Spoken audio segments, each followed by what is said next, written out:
Hello everyone. आज मौसम बहुत खूबसूरत था। ऐसा खुशगवार मौसम और साथ में एक कप गर्मा गर्म कड़क चाय हो जाए तो क्या ही बात है। चलें, आज मैं आपको कड़क चाय बनाने का एक ज़बरदस्त तरीका बताती हूँ।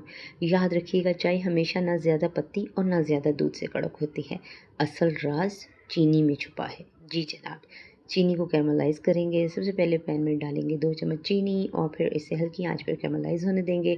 जब चीनी खूबसूरत सुनहरी भूरी हो जाएगी तो फिर इसमें पत्ती शामिल करेंगे। वो 2 चम्मच पत्ती चाय के होंगे, खाने वाले चम्मच ने शामिल कर दीजिएगा। और इसे कैरमलाइज़ अच्छी तरह करने के बाद इसमें थोड़ा-सा पानी ऐड करेंगे, तकरीबन हाफ़ कप। और फिर इसको अच्छी तरह इसका कावा तैयार करेंगे ताकि इसका रंग और खुशबू निखर के आपके सामने आए।